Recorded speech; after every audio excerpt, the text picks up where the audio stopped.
ভাৰতীয় চিকিৎসা সন্থাৰ নলবাৰী শাখাৰ সভাপতি ডাক্তৰ কৈলাশ শৰ্মা। এটা শৰাইৰে বাইদেউ সম্বৰ্ধনা জনাব ভাৰতীয় চিকিৎসা সন্থাৰ নলবাৰী শাখাৰ সম্পাদক দিগন্ত গোস্বামী আৰু কোষাধ্যক্ষ যুৱজ্যোতি ডেকাই এতিয়া হয়।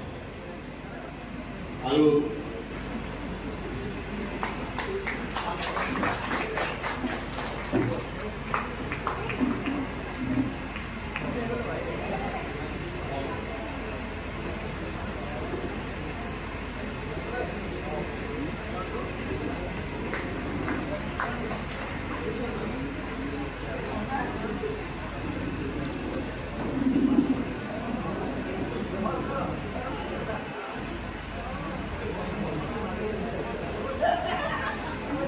সমাজ সংঘাতত মাতৃৰূপী ডাক্তৰ চন্দ্ৰলাল তালুকদাৰলৈ আন্তৰিক সম্বৰ্ধনা। এই মন্তব্য আজি 1 জুলাই 2025 ইংৰাজী চন তাৰিখে চিকিৎসক দিৱসৰ এই শুভক্ষণত আমি ভাৰতীয় চিকিৎসা সন্থাৰ নলবাৰী শাখাৰ সমূহ সদস্যই আপোনাৰ দৰে এগৰাকী মাতৃৰূপী মানৱদৰ্শী চিকিৎসক সমাজ সংঘাতক আৰু বিশিষ্ট মহিলা সম্বৰ্ধনা জনাবলৈ পাই আমি পৰম গৌৰৱ অনুভৱ কৰিছোঁ।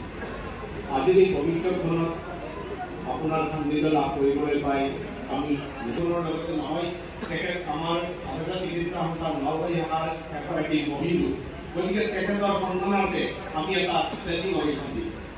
প্লিজ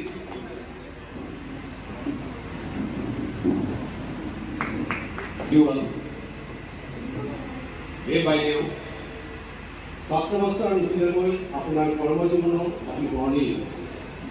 1978 চনত চৰকাৰী চাকৰিত নিযুক্ত হৈ আপুনি অসমৰ বিভিন্ন ঠাইত আৰ্তজনৰ সেৱা জনায় আৰু 2010 চনত বৰনদী সামূহিক চিকিৎসালয়ৰ পৰা উপ অধীক্ষক হিচাপে অৱসৰ গ্ৰহণ কৰে। ইয়াৰ মাজতে নলবাৰী চহৰতো ব্যক্তিগত পৰ্যায়ত আপুনি চিকিৎসা সেৱা আগবঢ়াই থাকে। আপোনাৰ জানিবই হাতৰ বয়সত আৰ্তজনে বিশেষকৈ প্ৰকৃতি আৰু মহিলা ৰোগীসকলে সুস্বাস্থ্য লাভ কৰে। আপোনাৰ মাতৃসুলভ মধুৰ বাণী আৰু অমৃত সোধা কণ্ঠই কেৱল মাত্ৰ ৰোগীকে নহয়, সহকাৰে ভাৰতীয় চিকিৎসা সন্থা নলবাৰী শাখাৰ সমূহ সদস্যৰ হকে ডাক্তৰ কৈলাশ ডেকা সভাপতি, ডাক্তৰ দিগন্ত গোস্বামী সম্পাদক। এতিয়া মই কৈলাশ ডেকা আৰু দিগন্ত গোস্বামী বাইদেউক সম্বৰ্ধনা পত্ৰখন প্ৰদান কৰিবলৈ